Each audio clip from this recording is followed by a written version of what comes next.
What's good, party people? This is Voodoo in the Woods. I'm Gordon in the Woods, and he is former U of MMA champion. Airball.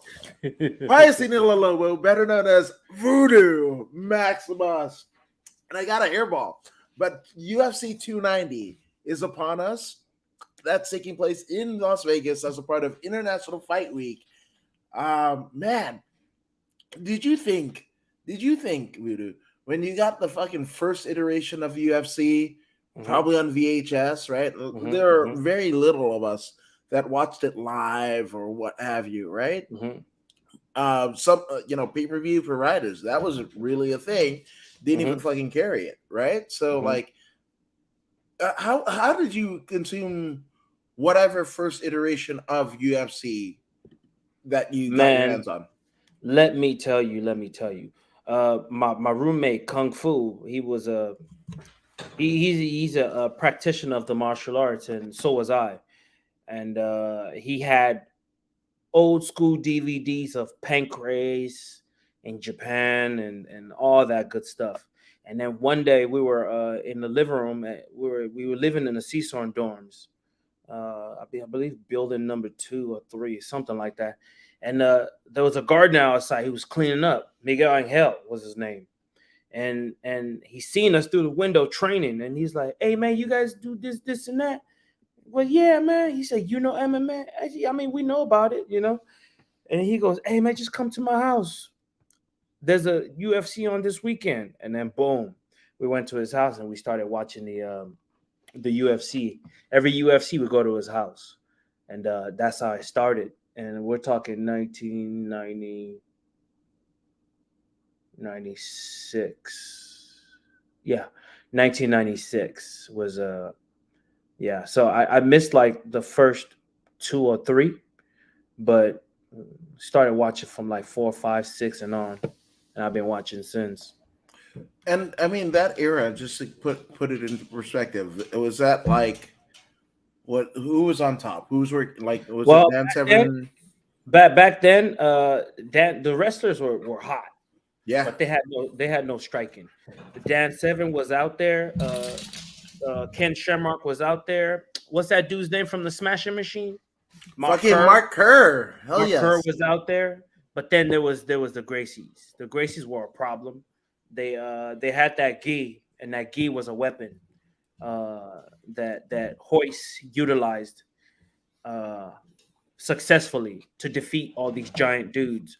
You know, all he had to do was just hang on for dear life. You know, he'll use the lapel from his gi to tie them down. You know, and then before you know, he's pulling it across and choking them with it. And he did this to damn near everyone until people started figuring it out. People started studying jiu-jitsu, and Sakuraba was the very first one to really separate from everyone else and dismantle what we know today as jiu-jitsu.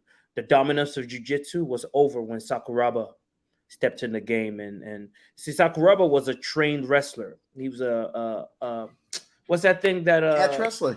Catch wrestler. He was a catch wrestler. I was gonna say that thing Barnett does. He was a catch wrestler, so he understands.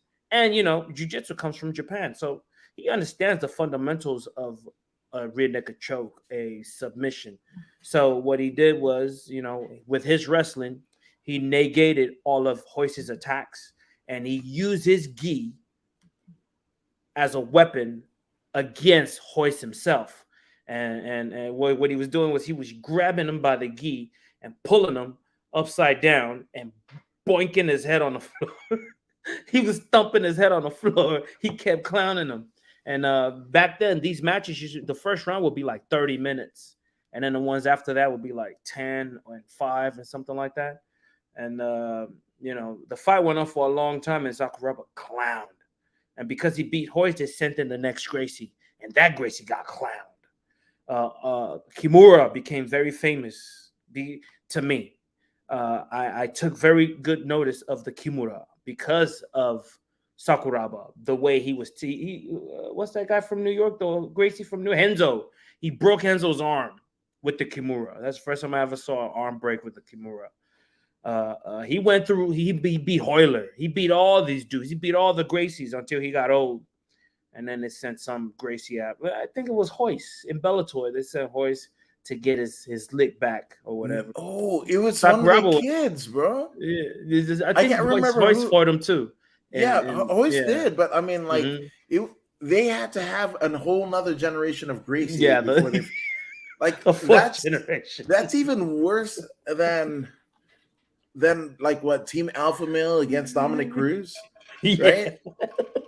Because at least like Team Alpha Male, like Jorgensen and fucking Faber and all those motherfuckers and Castillo, like all those motherfuckers, TJ, right? They weren't related. They tried everyone. Yeah, they weren't related. They tried everyone. The Graces were related.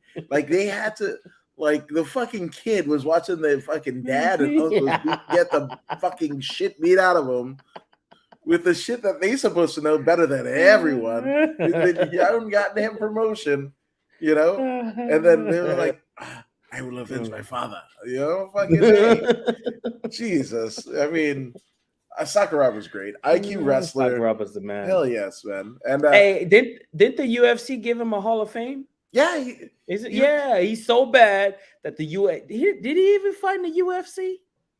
I don't remember. Oh yes, UFC Japan. Maybe once. Yeah, UFC Japan. Yeah, UFC Japan. He did. Yeah, he never came to America. He never came to America to fight. Yeah, in the UFC. So why? He was so got bad. All the goddamn money in Japan. Shit, I'd stay my ass on that island. Why come out this way when I can just sit at home in my backyard in Saitama Arena and make a whole lot of money? Fucking Budokan, fucking Tokyo Dome. Let me sell that shit out, bro. And, who's fighting the Tokyo Saitama next? What's his name? He used to fight in the UFC. The brother. He's in Bellator now. Wait, Rampage? No, hell no. Damn. Rampage definitely fought there. Damn, he was very good. He fought in the 170-pound division. Wait, are you talking about Overeem? No. He fought in he's a 170. 170. When he's walking around, he's massive, like 250. But then he cuts down to 170. Fuck, what's his name? He's so good, man. He's got the best oblique kicks. Wait, that fought in fucking Bellator? Crip. He's got this gimmick. He's a Crip. Man, I guess I'm not watching Bellator enough. Oh man, you fucking outed me. Nah, he used to fight in the UFC. I'm dyslexic when it comes to numbers, so when you were like a 170, I was like, I'm already lost. Yeah, he's at a welterweight. He's a welterweight. Okay, is what I'm saying. No. That's again my. Well, he's gonna be fighting in Japan coming up. Mm-hmm. No, but I mean, shit, dude. Like, I kind of laugh and smirk to myself like every time, like, oh, you must wear a gi and fucking bow. And all that, because me, like I'm not a martial artist. No, I came into combat sports via pro wrestling, right? So give me the shit that'll fuck you up. I don't care about your form. I don't give a fuck about anything else. But you getting dropped on your goddamn head. That's it. Or fucking your leg give out or something, right? So with that all being said, I'm just like anybody that was like, oh, you could. Like when I first started training jiu-jitsu, they're like, oh, traditional, you have to do in a gi. And I was like, I knew better, but I can't say it, right? I got 300 fucking gis in this goddamn, school that'll tell me different. That looked down upon when homeboy wears no gi all the fucking time, right? So whatever, right? So when Josh Barnett beat the shit out of Dean Lister at fucking Metamoris, I was like, bitches, told you. Because everybody wants to go like, oh, Maeda came over from Japan, came to Brazil, taught the Gracies, whatever. But what the fuck was Maeda, bro? Judo catch. Yeah. I've never really been into wearing that gi, man. Like, I understand the whole, tradition behind it, but I've just never really been into the gi. From the very beginning when I started training with Brian Peterson, Yeah. at Big John McCarthy's gym, Ultimate Training Academy. It's always been no gi for me. Everyone else did gi, but I was just never really was into it. I mean, unless you're fighting, you remember in Ninja Turtles when they were trying to fucking be incognito, right? And Yeah, they dressed in fucking overcoats, the trench coats. yeah. Unless you fucking, fucking around with one of the Ninja Turtles in an overcoat, 90% of your arsenal is gone. And then also, like, if you're training, right? How demoralizing is somebody choking you out with a fucking collar? Like, I ain't going to fucking a damn what is it, the country club or whatever, and homeboy's got his fucking polo shirt and he's gonna fucking choke you with it. I would be like, fuck off. Fuck all the way off. Like really. And when people like, especially like the Ezekiel choke, because it's coming. If you're a lower belt, right, it's coming. Like they're starting to flap their fucking knee to take it away from their belts. And they're flapping it, and you can hear the flapping. You're fucked. It's like the fucking slow, I don't know, demise, right? It's like the wretched helplessness or whatever. And you try to whatever, and then you fucking give your arm, and they're like, fuck, I'm gonna whatever, and you feel like the damn gi lapel is wrapping around your arm, and you're just like, God damn it, fuck this clothes. You don't even want to run around naked because like. You're like, fuck clothes because I just got choked out with a goddamn sweater, modified sweater. Jesus. Or, if somebody that don't wash their damn gi and they fucking, they're going for that Ezekiel and they fucking rub it across your fucking forehead. It's like, motherfucker, you just gave me staph. Jesus. I mean, I don't know. But yeah. But what I was saying is like, did you in those days at Cal State Northridge, right? You young foo, going over to homeboy's house, right?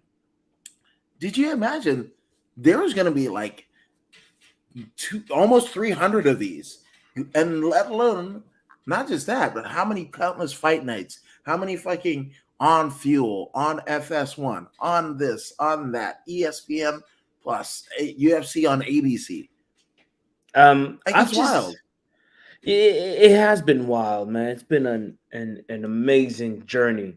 I'm just so happy that I got to see the birth of it, and I've been on a ride since damn near the very beginning, man. I only missed like the first 5 minutes. I've been around for the whole thing, man. I've watched it grow. I myself evolved with it. I practice it.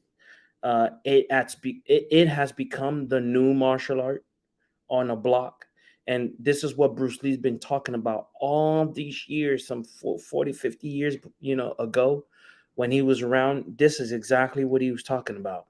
Unarmed combat in which two men use their limbs and utilizing every aspect of the game to get the W. And this is what we're witnessing now. No boxer can cross over and say, yeah, I'm going to beat you with my boxing. What's the heavyweight's name? Tyson Fury. He knows better. They all know better. They all bow down when it comes to mixed martial art. They all come to watch the mixed martial arts do their thing. Respect is there, and it is understood who the real men are. Yeah, we'll mixed martial art will come to your sport and tangle with you there, where it's like they ask us to race, but I gotta race with my hands tied behind my back. That's what it is for an MMA artist when they go out and box. You're asking them to run 100 meters and not use their arms. They're being limited by at least 50% or more, because a mixed martial artist has to learn all these different art to become complete. So of course, boxing is beautiful. Don't get me wrong. I practice boxing. I teach it. I love it. But at the same time, it's just a base. That's all it is. It's a base. It's a base for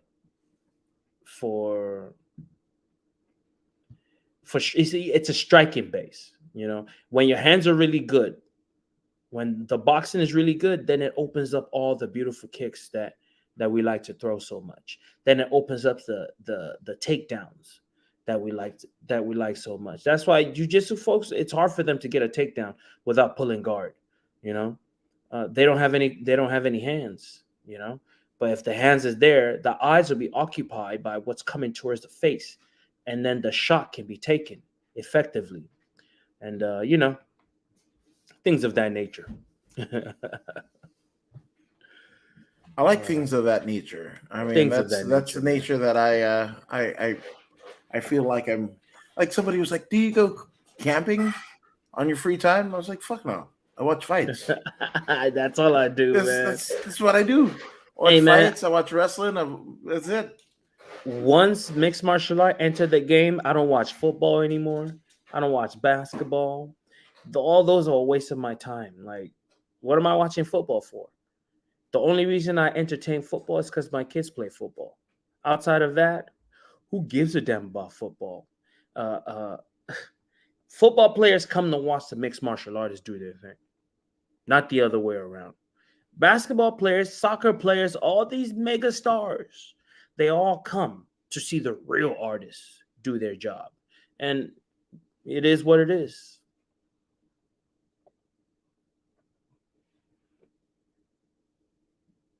Unmute, unmute. Unmute myself. Yeah, no. In terms of stuff like that, right? I was a minor fan growing up in San Francisco. You know, watching Tyson in his prime. Like a certain age, I remember like a young ESPN. If you could get it, you saw like highlights of Tyson knocking motherfuckers out in headgear, and they would run it, you know, almost in conjunction for whatever pay-per-view that he was fighting for or whatever. And he was just goddamn. He was a goddamn machine. He was a wrecking machine, right? By the way, I found the name that I was looking for. It's Lorenz Larkin. Oh, Lorenz Larkin. Okay, yeah. I couldn't stand it, man. I had to go look for it. Lorenz Larkin. He'll be fighting at Saitama Super Arena. Yeah. Against Karenshkov. Yeah. Oh, that's gonna be amazing. You know what I mean? July 29th, Saturday. It's probably gonna be one of those night, like early morning, like 3 in the morning 100%. Type deals, you know? So, yeah, it's gonna be awesome. I can't wait to see this fight. Saitama, dude. I mean, but not everyone gets to go to Saitama Arena, man. It's a beautiful place, so I've seen it from the train. It's amazing. Well, I mean, the fact that we're talking and I know somebody that has been there, that's just incredible to me. But also, I mean, that, you know, we were talking about, you know, like Barnett and everything and the catch wrestling. But a couple, like, I believe maybe Victor Henry, right? Yes. Definitely Alyssa Garcia, because she talked about it on the Voodoo in the Woods the According to Woods podcast. Sorry. But she talked about like fighting in Saitama for Ryzen, you know, with Barnett in her corner, like her MMA father, essentially, right? And a legend in his own right. And it's just like, what are you even talking about? You're like, you're fucking, you know, saying that you poop unicorns and you fucking, you know, speak rainbows. I don't like, how the fuck is that real? But it's real. It's fucking real. Yeah. So, man, I hope, you know, the combatants here, you know, the ones that, I mean, Robbie Lawler, he's on his way out. What a legend he is. But hopefully some of these guys and girls that are still young in their career get a chance to, you know, to kind of wage the wars and travel the roads of, you know, a Saitama or a Tokyo or whatever, whether it's be the UFC or not, you know, that remains to be seen. But I feel like, you know, just, you gotta, you have to, like, yeah. Which, I mean, speaking of, oh, good. I was going to say, by the way, let's drop some warheads on their foreheads, like Bulletproof Troop was saying. 100%. So we get started off in this UFC 290 card with Kamuela Kirk versus Esteban Ribovics, right? Yes. Oh man, I'm Yes. always fascinated by the Spanish. You know they're native Spanish speakers, right? But they got these Yeah. wild like European, either surnames or actually first names. So I just wonder how they got there, and I kind of feel like I know colonialism that did it, Mhm. But yeah, well, but we have the Joanne Camilla Kirk, 11 and Mhm. 5. This dude, just I mean, he's coming off a loss to Damon Jackson, but I Mhm. mean, he beat Mr. Finland, Americani, Daniel Swain, and Guillermo Santos. That's 3-fight win streak in two different promotions. That's LFA and UFC combined. Mhm. Um, he fought Billy Quarantillo and lost via third round TKO at Dana White's Contender Series. And Mhm. that's Mhm. pretty much like I mean, he was supposed to fight Esteban Payan. Mhm. But yeah, that's pretty much the notability of the Joanne's record thus far, right? So on the other Mhm. side, Esteban Ribovics, El Gringo. Yeah, that makes sense, right? Mhm. Ribovics, he's the gringo. Got it. Um, but he is, man, before the loss to Loic Razhabov, yeah, I feel like that's right. Mhm. He was on a, I mean, he was undefeated. He was undefeated Yeah. up until this, right? Yeah. He was undefeated until he made it to the UFC. Is what happened. That is, I feel like you were going to touch on that. So go for Hey, it. welcome to the big leagues, kid. Welcome to the big leagues. And I think you're gonna catch another loss because I'm going with Kirk. Yeah, Joanne has UFC Octagon experience. That says something. And That's on a huge. big pay-per-view card, that having Rogan call your fight, like that, all of that shit, it fucking matters. It fucking That's matters. massive. It's so massive. When you look at the Ultimate Fighter right now, you have all those veterans that's with Chandler, and you have all the new booties that's with McGregor. Uh, I truly believe if the roles were reversed and McGregor was the one with with the veterans, it would be the same. I do not feel Michael Chandler is doing anything so great that's out of the ordinary that's causing these people to win. They already have that ring experience, a UFC experience, and this is the difference. This is the difference. And furthermore, I truly believe that the McGregor aura expectation on these new guys is overwhelming for them. Even if McGregor was there to spoon feed every last one of them,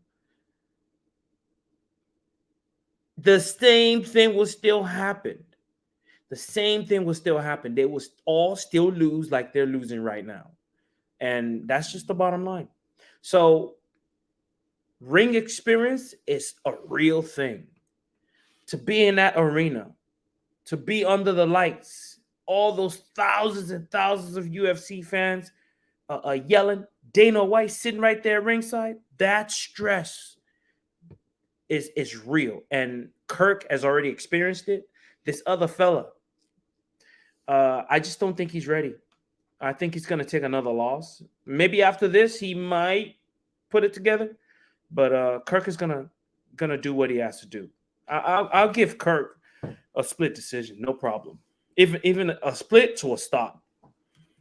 Well, if you're giving it to Kurt, I guess beam me up, Scotty, because that's a consensus pick. I'm going with the Joanne, even though I don't know what the fuck that means. Jesus Christ, it's a horrible ass nickname. But I give it, and then I have this track record where like, that name was stupid.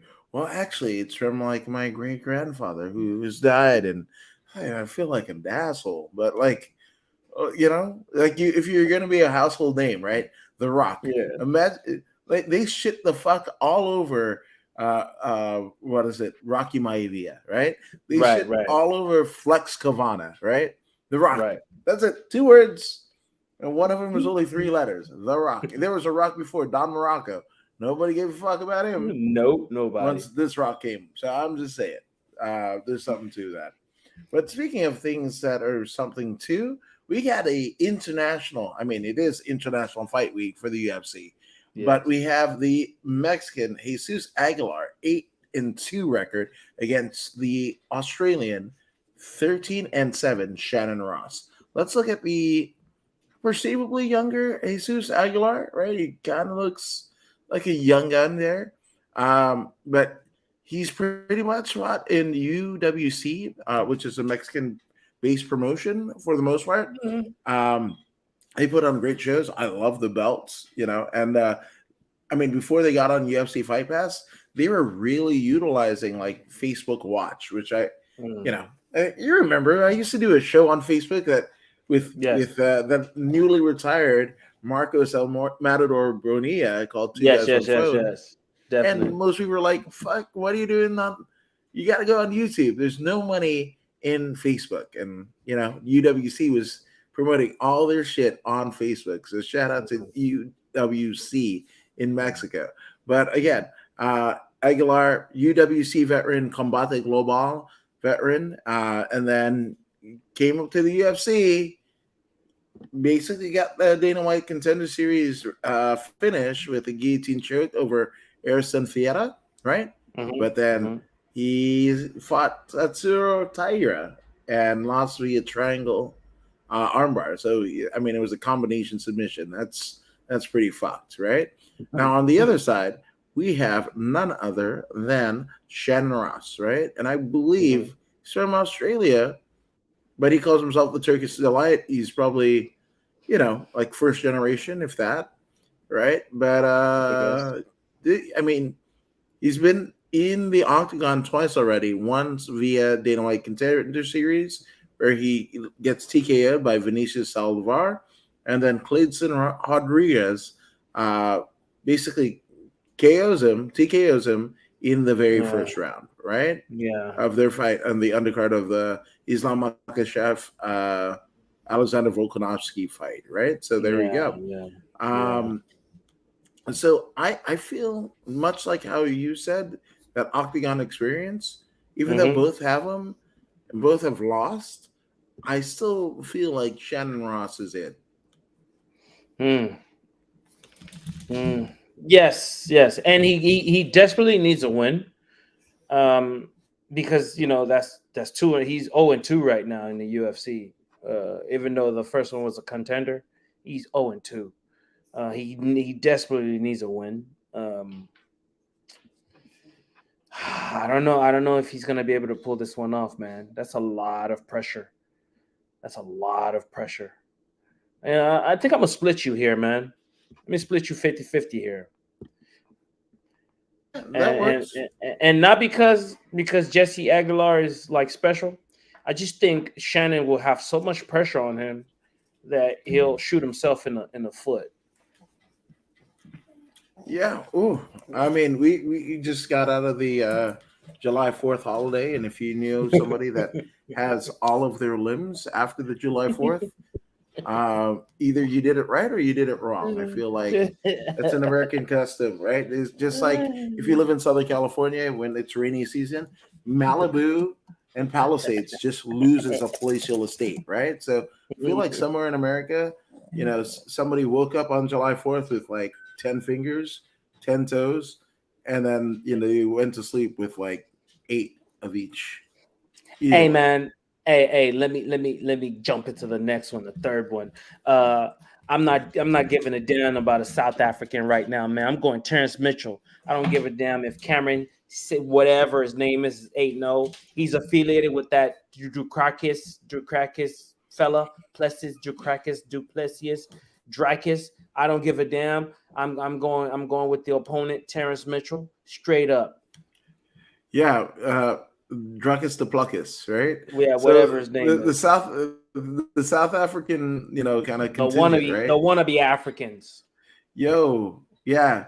When he fucking told, what is it, Usman and fucking Adesanya, I still am here or whatever, and I was like, you fucking Oscar Pistorius, fucking dumbass. Jesus Christ, like, I don't know, man. I wanted to like speak Afrikaner to him, but I mean that's essentially, the fucking invasion that they did. So there's that. 100% in Yeah, opposition, man. yeah. 100%. I'm gonna, I don't yeah, care. I don't care if Cameron has nothing to do with it. Cameron's just guilty by association. What about You know what I JP mean? Bays? I How hope do you he feel gets about knocked that out. dude? I feel sorry for that dude. He's already been punished enough. Man, oh man. He's been Jesus punished Christ. enough, right? Man, didn't that fucking blow up in the UFC's face? Right? Like just promoting the shit. They're a husband and wife fucking UFC stars and they're making their debuts together or whatever. And then fucking what's her name? Turns out she Cheyenne had other shits the bed plans. with that fucking literally the worst MMA like female fight that I've ever seen. I feel that's right. Yeah, you just shit the bed and then he gets KO'd too. Did she string together like 2 fight of the night or knockout of the night, whatever? After. Yeah, she put 2 together real quick and bounced them. Yeah, no, 100%. So I mean, there you go. But hey, I what feel a like difference $100,000 make, man. Man, thank you for being a friend. Or wife or husband. Travel I don't know, down the road and back again. Hell yeah. Hell yes. So what we got here in the next fight, right? We've got none other than Victor Bertina, right? Going up against Marcin Portinho, which I feel just like on names, UFC was like, haha, they fucking sound alike, so let's just put them together. But this is also an international affair because Vitor is a Brazilian, and then the Polish is Marcin Portinho, right? So Vitor has pretty much an undefeated record. 8-0 is Vitor. But I feel like I don't have to even go into much of his record, but a lot of his wins, if not all of his wins, come by way of being outside of the UFC, right?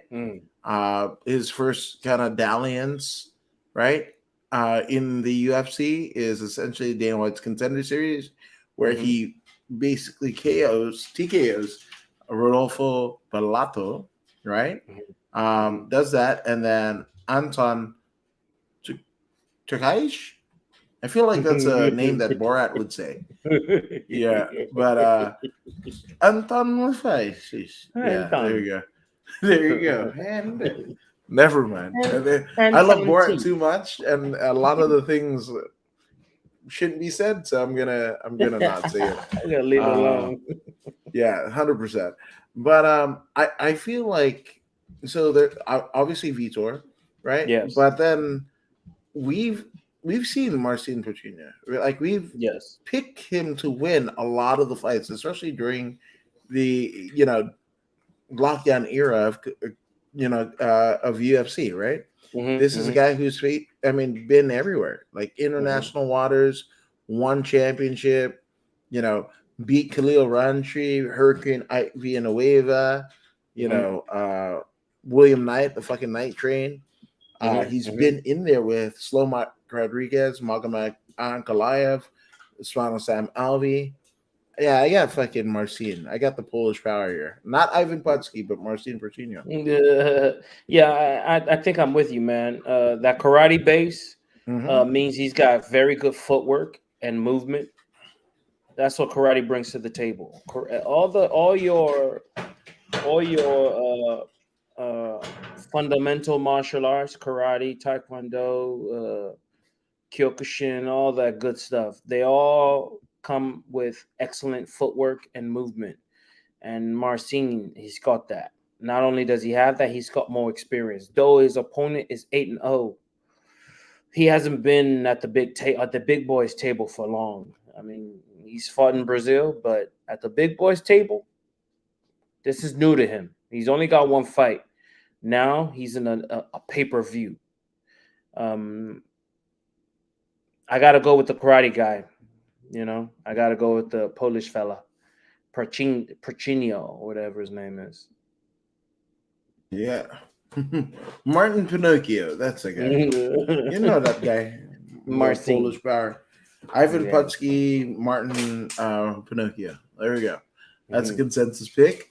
Straight So we up. move up, right? And we've got actually somebody that was talked about in somebody's loss record, right? Yep. None other than the Japanese, Dragonite. He's a buzzsaw. Tatsuro Mhm. Taira, right? 13-0 out of Japan, going up Mhm. against a 10-4 Mexican born Edgar Chairez, right? So let's look at Chairez, the pit bull, right?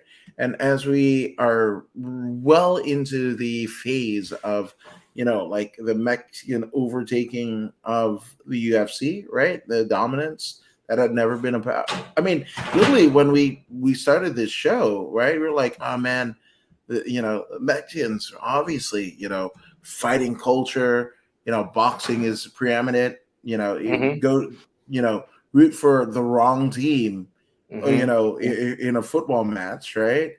Mhm. You're gonna find out what the fuck, that si se puede, that Guerrero or Guerrera, Mhm. he is, in terms of the fight culture, right? But they just needed to learn grappling. Now, as somebody who I believe had said that, 3 years ago, Mhm. and now that region of the world has 3 UFC titles.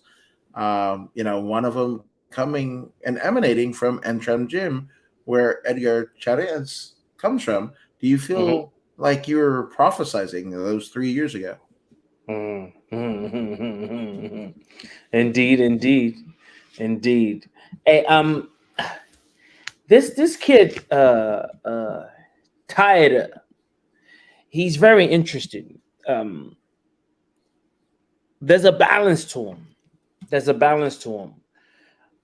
He wins based on what you present to him, what you give him. Uh, can he throw? Can he stand and throw? Yeah, he can. But he's the type of dude that seeks the path of least resistance. So if the opportunity is there to take you down and grapple you, he can do that. I mean, he's a veteran of Shuto in Japan, so he's yet to taste defeat. Uh, People who never taste defeat in the amateurs and then they go to the pros consistently continue to win. That's because they follow game plans, one, and they listen to the coaches too. He's a coachable kid and he's young. A young coachable kid. We're talking about a young champion in the making. This fight right here though is going to be at 130 catch weight.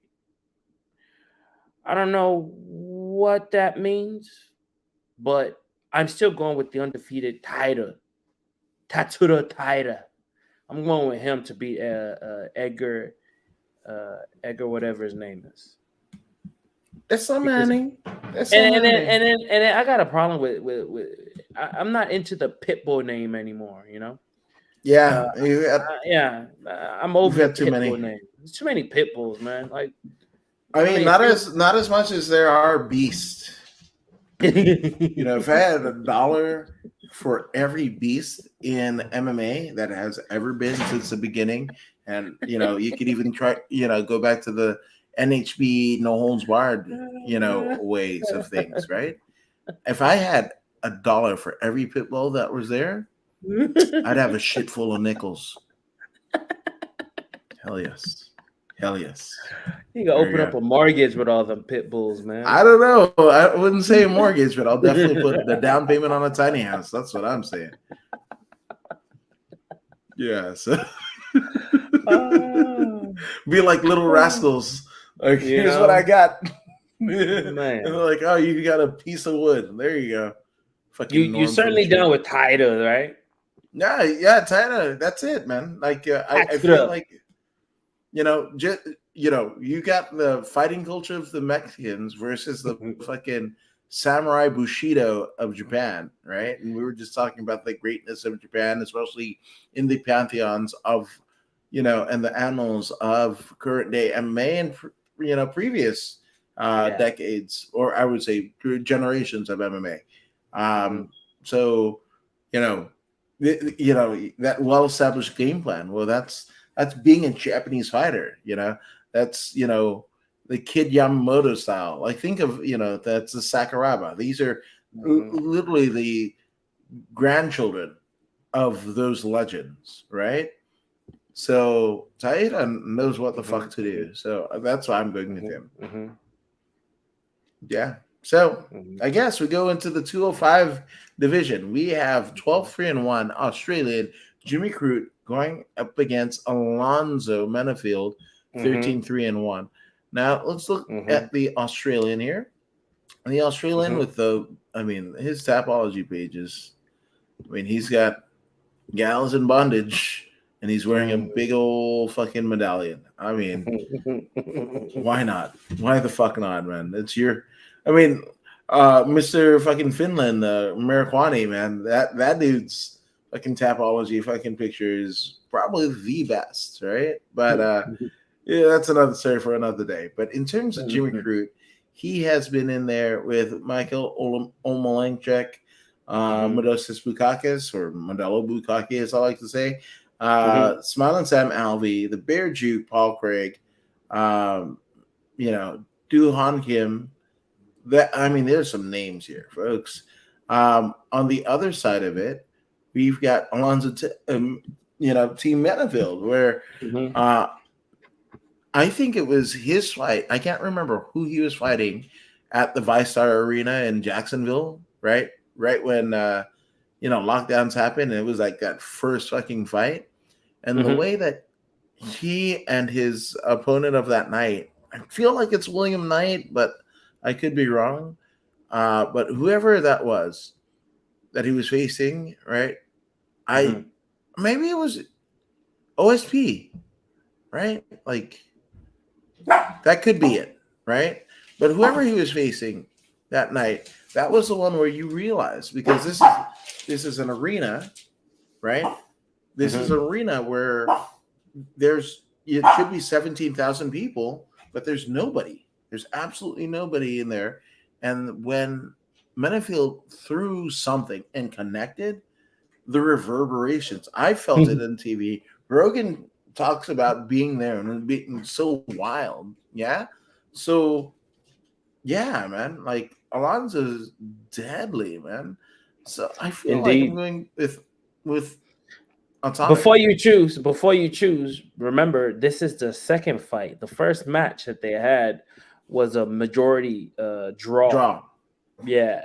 So now the question you want to ask yourself is there anything that Menafield can do to improve upon his skill set, or is Jimmy Crute, who is a balanced grappler / striker, will he have the advantage this time? Now that he's been in there with the power hitter and he survived 15 minutes with him already, you think Menafield has the upper hand or Crute?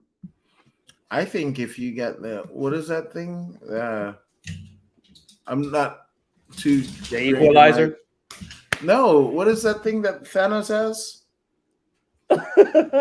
the gauntlet. Yeah, I feel like if fucking Menafield has the gauntlet with the goddamn power in his hands, that's a wrap. Crute's, gonna get it in the poop chute. Anyway. Okay, I tell you what. Not that there's anything wrong with that. I tell you what, since that first fight was a majority draw, they've both earned the right to be picked. So I'll go Jimmy Crute, and you go what's his name again? Menafield. Menafield. Oh yes. Okay. The good brother Alex Ramirez says raw dog, which we know, fucking Royval, man. And actually, it was Alex Ramirez that hooked me up, and that was the reason why I get to know Mr. Royval. Royval, that's my guy. I like that kid. Yeah, we all do. I really like that kid. Royval is on his way. Just keep doing what you're doing, man. He's on his way. There's some tough, stiff competition ahead. Pantoja, stiff. The champion, stiff. Those guys are dogs. He's got to fight one of them before he gets the title shot. He's got to fight the loser before he sees the title, and that's gonna be a slobber knocker. Yeah, it is. Yeah, fight of the night.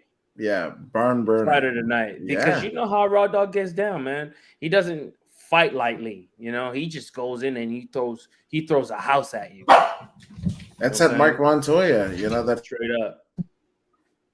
Straight up. So that's gonna be something to see, man. I can't wait. I can't wait. no, I just can't wait to be king, and that's something that I feel like Royval's got. He's in the fucking Simba. And he's telling the world, I just can't wait to be king. So, oh yes. But we go from kings to queens, right? Because we've got the 7-2 Denise Okay. Gomez against the perfect 10, the lady of Mexican descent, Yasmin Hagiri, right?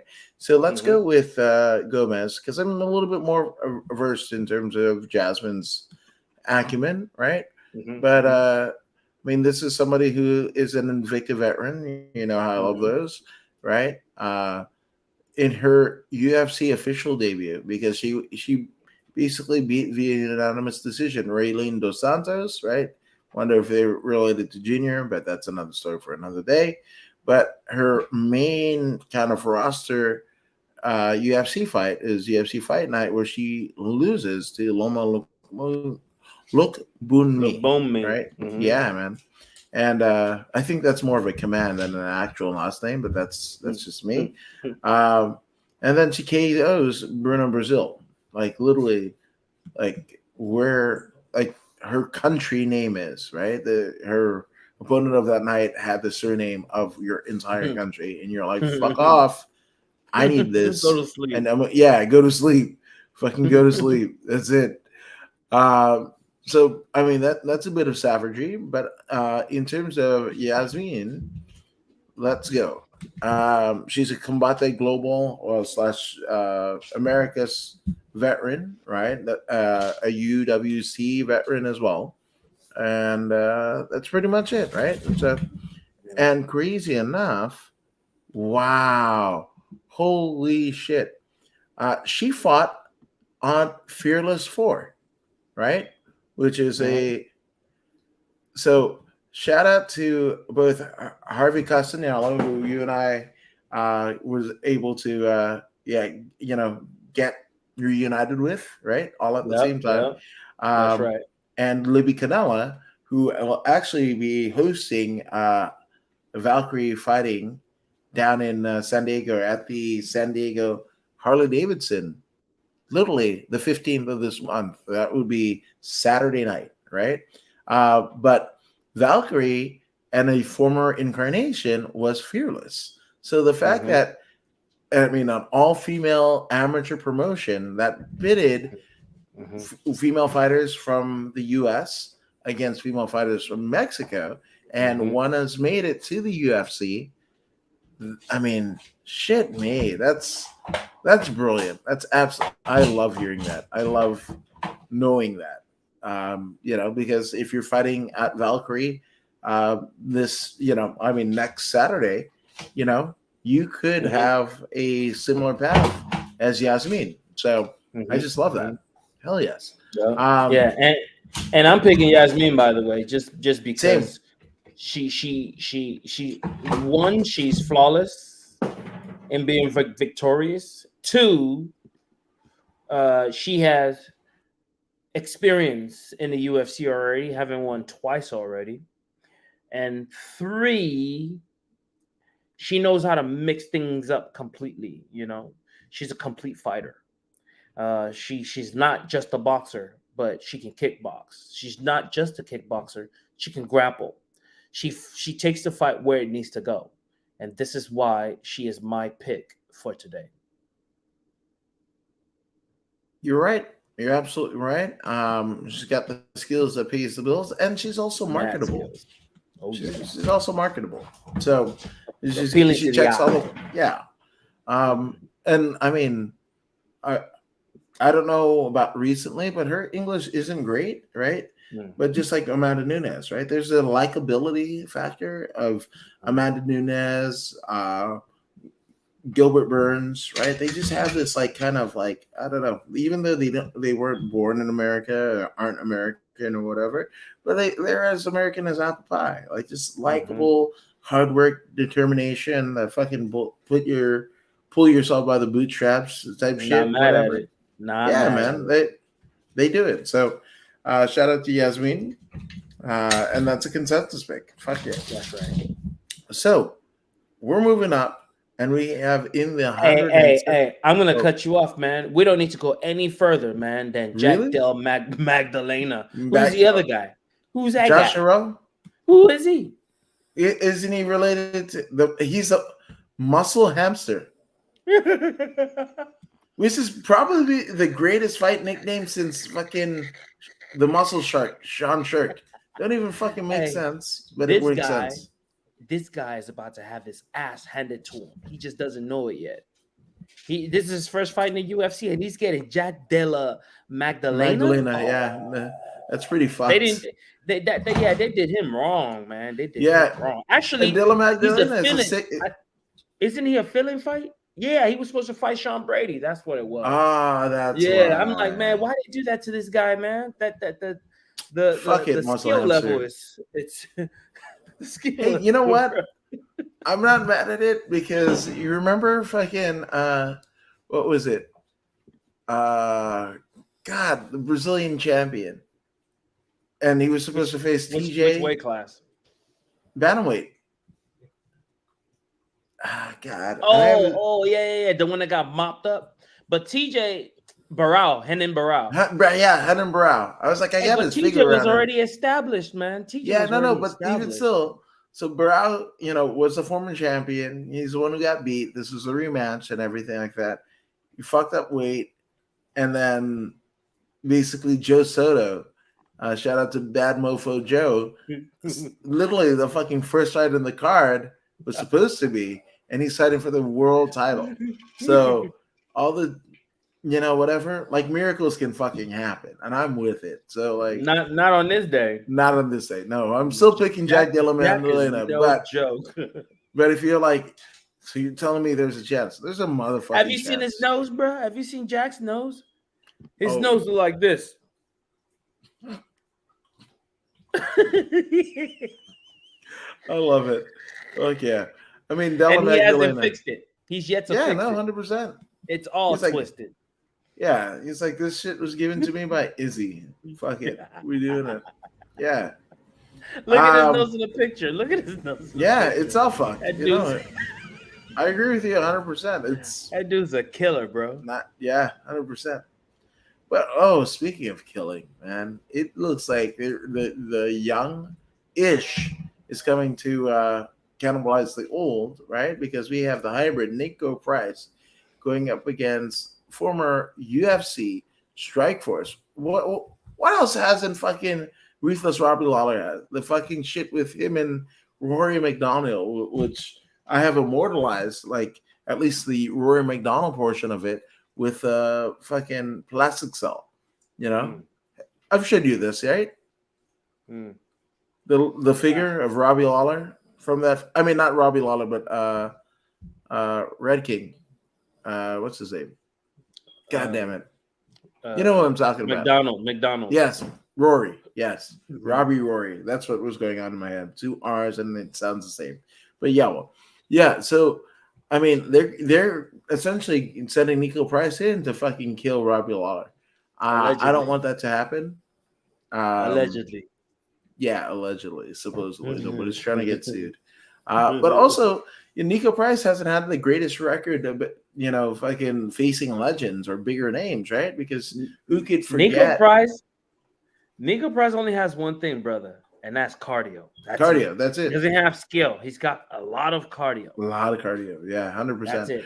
Well, you remember that fight that he had with fucking Cowboy Cerrone, and he fucking jabbed him in the eye, and Cerrone's fucking eyeball fucking swelled up and shit like that. His nose. Mm-hmm. Yeah. Oh yes. That was it.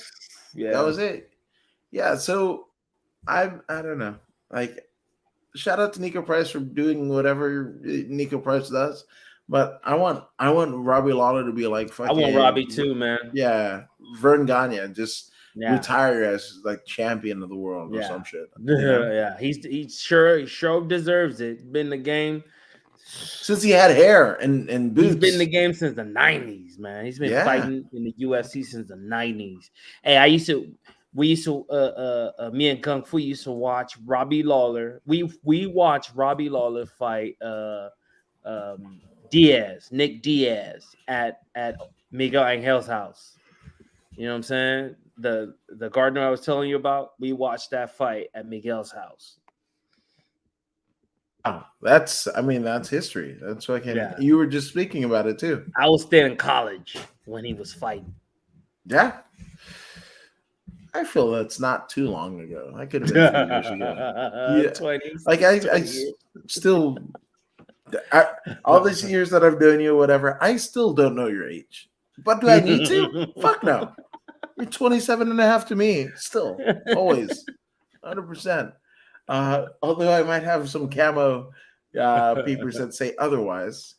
I'm just saying. But yeah, well, you're 27 and a half to me. But yeah, Robbie Lawler, legend. Fuck yes. In a world where we just had commenced the UFC Hall of Fame ceremonies, give that motherfucker his jacket like next year. That's it. That's all. He's done it all. He's seen it all, done it all. He's already in the Hall of Fame. Is he? And he's still fighting, yeah. That's like what's his name? Clay Guida? I think they put I think I know what it is. They put him in there for the Robbie versus Rory fight. Yeah. They put him in there for it's the fight rather than But he'll be right in there. No problem. He'll be in there. Dude, did I tell you about the night that I met him? No. It was UFC 199, right? At the Forum. Mm-hmm. And it was, at the time where it was happening, right? Mm-hmm. Chaos was ensuing backstage. The Michael Bisping and fucking Rockhold bullshit, like the fight after the fight, that was literally going on, whatever. And, I know the Forum pretty well, right? But from living in there, had my high school commencement ceremony there, whatever, mm-hmm. right?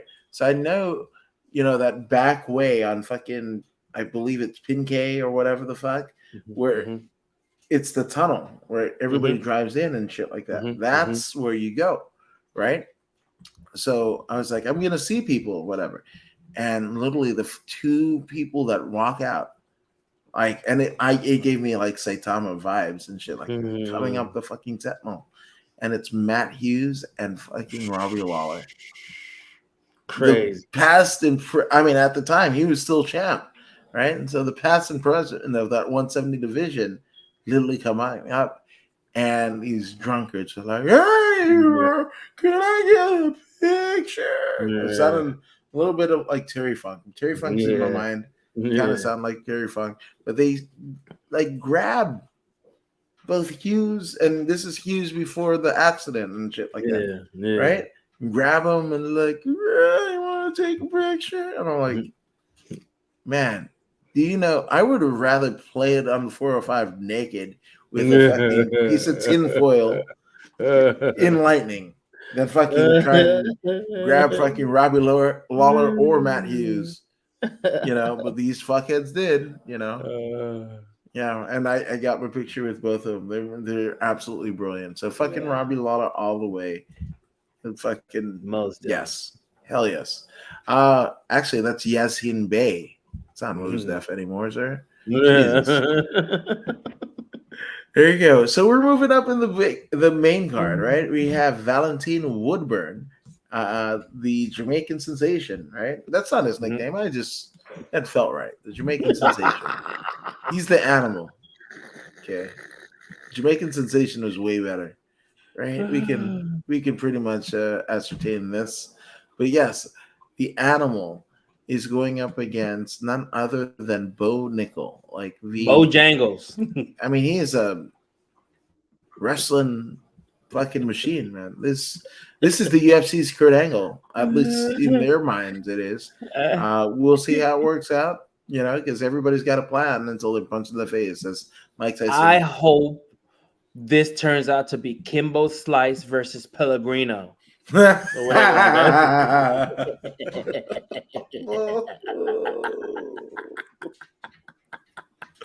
Oh no. Oh no. That's fucking horrible. Or what's his face? Whatever that dude's Who's name the was. kid in Bellator? Yeah, fucked up by and it happened at the forum too. Jesus Christ. Henry Corrales fucked up. Oh, Pico. You remember Pico? I remember that name, yeah. Pico got stiffed. He got fucking flatlined. Jesus Christ. Oh yeah, Pico. Yeah. Yeah, Pico, the young guy. Weren't we there for that? We were there for that. Yes, we were there. We were there for there that. And I just remember the fucking gasp and whatever, because like fucking, and you, I mean, obviously, because God, what I'm forgetting is Pico. Pico was training at fucking Team Body Shop with fucking Antonio and AJ McKee and Baby Slice and all them, you know, amazing human beings, but also badass motherfuckers. Which, by the way, shout out to Knockout Promotions, because I'll be there Saturday doing interviews. So there you go. If you're in the Hawaiian Gardens area, come on down. You know.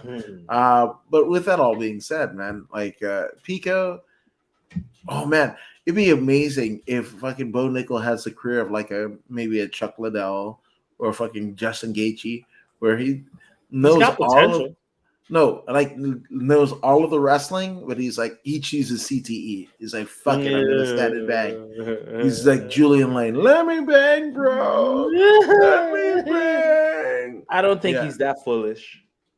Oh, man. Bojangles is not foolish at all. He's quick to take a neck when a neck presents itself. You know what I mean? He's quick to shoot. Celine Dion song. I got Bojangles, man. It's gonna be easy. Yeah, probably the first minute. Yeah, and I feel like he's gonna do to his opponent what Habib did to Edson Barboza. Where it's just like none of the shit is working, and you literally saw the fucking soul drain from his waist, even leave faster. the body. Yeah, 100%. So there you go. I think we're doing that. Bo Nickel retains. Holy shit! This is the fight of the night. I don't give a fuck. All right, we got Dad Hangman Hooker 22-12 going up against the Tarantula Jalen Turner, who's 13-6. Now let's go with Hooker. Damn Hooker. 22-12 is his record as of right now. Jesus, I don't know how he's still being able to eat and not have to fucking eat through a straw. But in any event, shout out to you, good sir. So Hooker, he's coming off of, well, he was supposed to fight Jalen Turner earlier. They're getting it done this time. Claudia Puelles, right? Arnold Allen is who he lost to, and Islam Makhachev, right? So it looks like if he wins this fight, potentially he's, you know, like on a 3-fight winning streak and whatever, and kind of snapping whatever record that he had before. Good, bad, or indifferent, right? But he's going up against the Tarantula, man. Didn't fucking somebody sneak up on fucking Jalen Turner, you know, and got fucked up? The guy. Some YouTuber or whatever the fuck. I was like, yeah, YouTube ain't gonna save you. Fucking goddamn Zuckerberg in his own right is about to have a fight. You think he's gonna save you? Fuck no. Talk all that shit, please. Want to see somebody catch a fucking body. But anywho, I got Jalen Turner, man. That's it. I do too. Yeah. Unfortunately for Dan Hooker, he's not the guy to shoot and go for the takedown, and because of that, he's gonna take a lot of punishment. He's gonna catch a lot of elbows. He might bleed a lot. He's gonna catch those sharp knees. It's gonna be a bludgeoning. It's gonna be Undertaker versus Mick Foley getting thrown off the cage. It's gonna be like that. I love that. It's gonna be like that, and somebody's going home with $50,000, if not both of them. Yeah, match. 100%. For sure. Because you still get them for both ways. Fighting Jalen tonight. Turner. Yeah, Jalen Turner. Fuck yes. All right. So we're moving up, right? We got Bobby Knuckles, right? Former UFC he was 170 champion, right? Mhm. Yes, fucking Robert Whitaker going up against Druckus Duplessis. Mhm. We've already kind of mentioned our fucking not so much disdain for Druckus Duplessis, Mhm. but Fuck let's just Duplessis. not have any of that shit, right? So I got Robert Whitaker, Bobby Knuckles all the way. I don't give a shit Me how he too, gets man. it done. Just like Me too. leave that motherfucker's face on the Me canvas. too. Let's do Me that. too. All Oh day. yes. Fuck a racist. I mean, there we go. So we are at the co-main events of the evening. We have the 25-5 Alexandre Pantoja going up against the 21-6-2 champion for the flyweight division of the world. Okay, all right. Yes, Brandon Assassin Baby Moreno.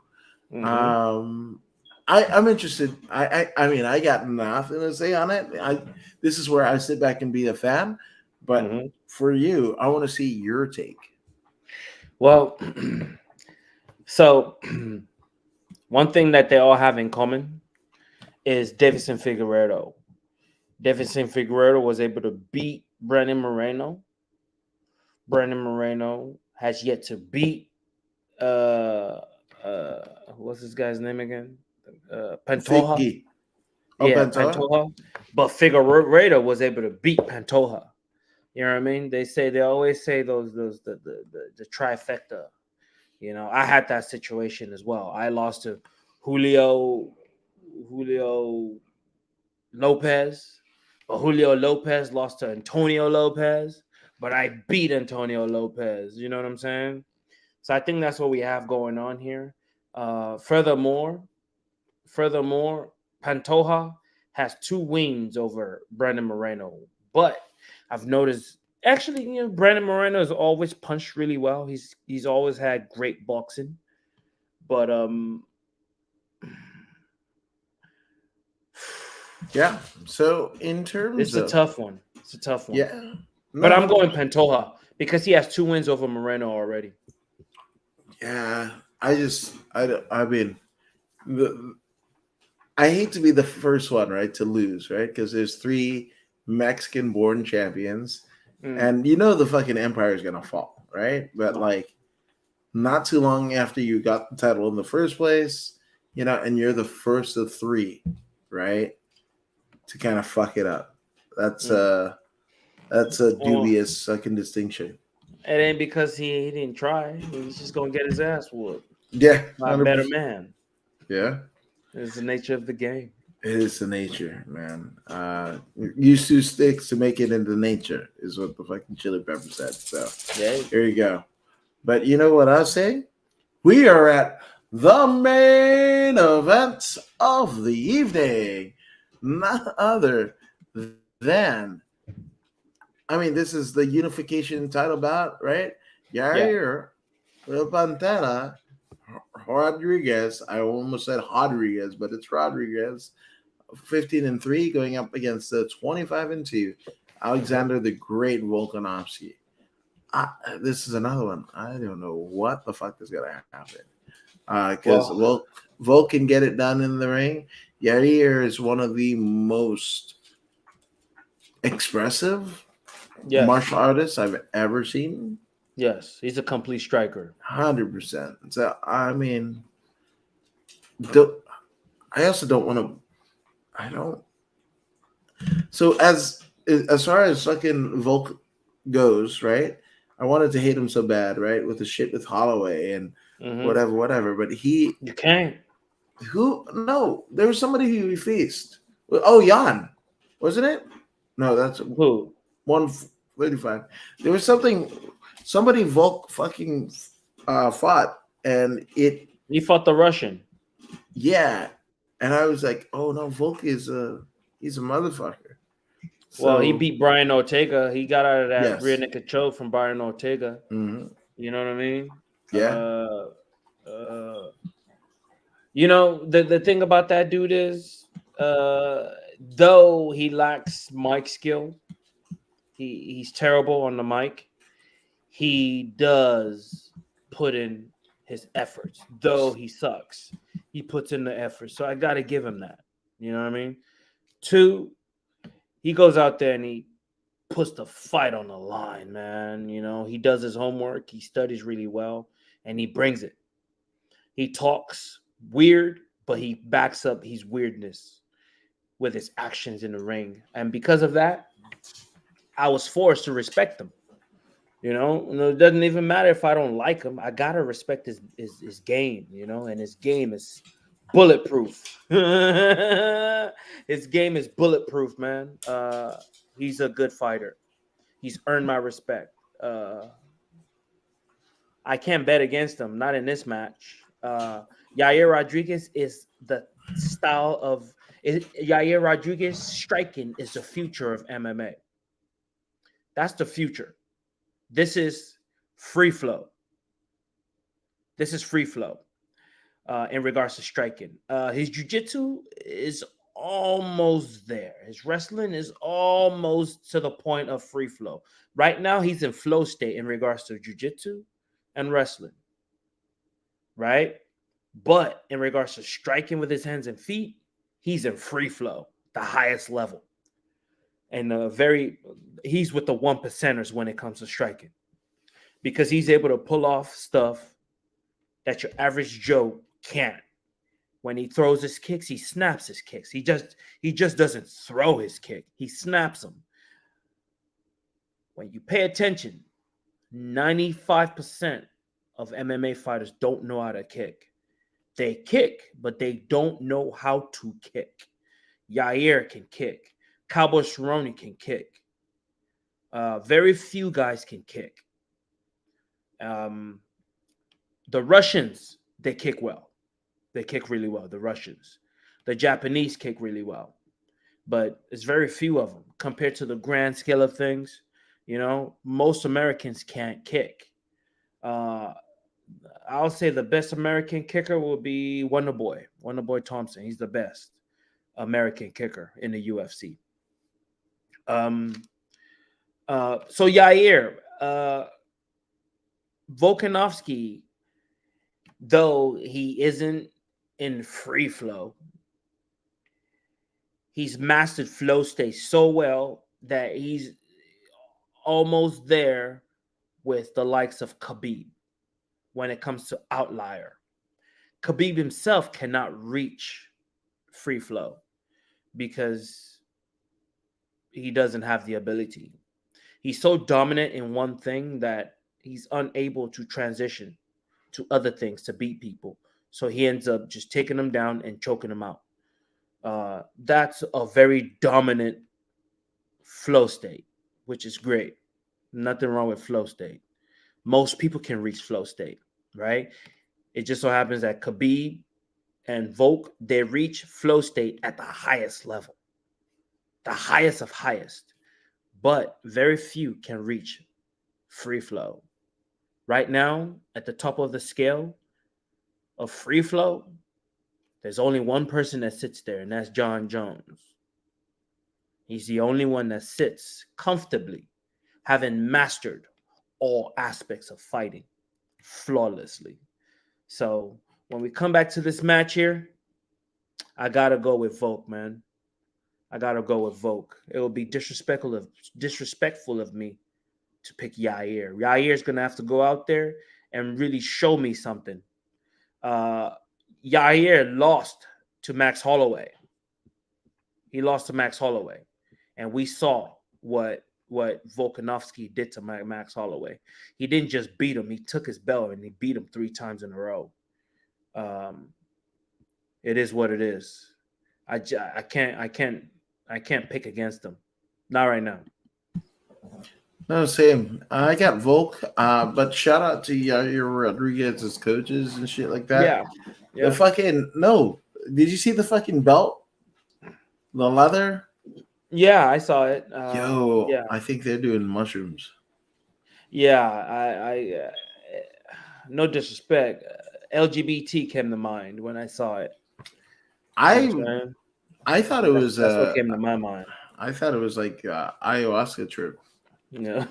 A vision. But that shit, I mean, that damn thing looks like a fucking golden fucking Dixie paper plate any goddamn way. So any improvement is better than nothing. Better than that piece of shit. And I told you, right, my tinfoil hat thing. Like when both this is what happens when fucking combat sports companies, right? WWE first, right? They get bought out by Endeavor. Right. The belt looks the fucking same. Right. All the goddamn belts look the same. And then now, same thing with this one. With here we go again. Yeah, Yair, right? Here we go again. Yeah, but for me, Yair, I don't know, maybe even more than his fighting style, right? Like him and what's his face? Jesus Christ, why am I blanking on his name? He mixes up like strikes and I forgot who the fuck I'm talking about. Which weight division? I feel like he's a lighter weight. He's not. He's definitely not a heavyweight. Oh, fucking Walker. Like, I feel like him and Johnny Walker when they first came in. Now, obviously, like then the bell rang, right? But it looked like those two were going to carry their respective divisions forever, and it just did not happen. Yair's close. He's close. Yeah, he's close. He's really fucking close. He's close to reaching flow state. I mean, free flow. He's the next one in line for free flow. If he can go in there and really showcase against Volkanovski, he automatically puts himself in a higher echelon in free flow, right next to John Jones. I mean, slightly below John, but he crosses over if he can win without getting busted up or anything like that. If it's a war, then he's stuck where he's at. But if it's flawless victory, you know what I mean? I mean, tough fight, but flawless victory, then he crosses over. No problem. He's got I mean, that was some Steiner math right there, right? Like he's got 75 and 2/3 chance of winning at sacrifice. But sacrifice isn't sacrifice, it's UFC 290. So I'm just saying. But yeah, I mean it's the same deal. I don't know. Like I said, this one I probably am not picking at all. I just want to see a good fucking fight. Me too. There's variables that are going to in each individual and them collectively that may make it not the perfect fight. But then there's a lot of things, there's ground spell support and shit like that, where it's going to be, that's the shit that people are going to walk to the water cooler on Monday and go like, did you see that goddamn fight? Yeah, by George, I did it. That shit was awesome. So that's it. That's right. But speaking okay. Hey, wait, before you leave, I was very happy to see John Jones and Israel make up and become friends. I mean, it's very good for young black kids to see stuff like that. I really think it's very important. It was a major step, major move by the both of them to be able to sit down like men and hash it out. Put aside the bullshit. Yeah. I commend the two of them. Yeah. I commend the two of them. No, 100%. But you know who we can commend? Only you guys. We're bad motherfuckers for joining us here at Voodoo in the Woods. And if you haven't already done so, go ahead and like, share, and subscribe to the Voodoo in the Woods podcast on Facebook, YouTube, and Twitch. Also on the bodyslam.net network. But Voodoo, where can they find you on the socials? I'm definitely hanging out on Instagram a lot, Facebook page, YouTube, and definitely Twitter. Shout out Twitter all day. I'm down with Elon Musk all day long. Let's go. Yeah. Oh, have you gotten a chance to check out the threads? No, I refuse to. Oh, damn. The line in the sand is drawn by VoodooMaximus. I refuse. I was like, fuck it. I don't care. It's distributed. Have you seen it? I'm on it. What is it? It's just like fucking Instagram, Twitter. That's it. Oh, so I'm not missing anything. I believe I'm bringing all my followers from Instagram to this thread, right? Right. Yeah. So I'm not. You can, or you can just start anew. Nah, I'm cool. Yeah. It's just another way to occupy my brain and steal time from me. Yeah, I mean, for me, I'll even jump on Rumble. I don't give a shit. Just listen. Yeah, I'm down with Rumble. Yeah. I'll mess with Rumble. Yeah, no, but I mean, just listen to the fucking podcast. I'm doing shit. Listen to me. And I'm not that I'm an authority of anything, but I'm just saying, hey, have fun with your life. Talk about shit you like. Listen to me. I might know how to do that some. Not much else, but at least I got that. At least I got that down. Yeah, 100%. And I'm Voodoo In The Woods, principal podcast on Facebook, YouTube, Twitch, and Twitter. Long on body, as well as bodyslam.net, and then all of the socials, including the threads. According to the Woods is where you can find it. Where again, when I'm not podcasting, it's dumb shit memes, right? So, and I mean no harm. There's I'm not like your Republican Fox or your, Democratic whatevers or making fun of your orientation. No. Just people falling out of goddamn trees. That's what I got for you. I got you. I got warheads for your foreheads, like Bulletproof would say. Hell yes. No, 100%. But you guys are bulletproof for sticking around this late show that we got for you. But you guys are all tremendous. And you guys just peace, love, and chicken grease. In the words of Voodoo. Wait, I want to cut a VoodooMaximus promo, but I don't think we've got time for that. But he's the king of the Nokia Theater. I'm Voodoo In The Woods, and you guys are awesome. We'll see you later.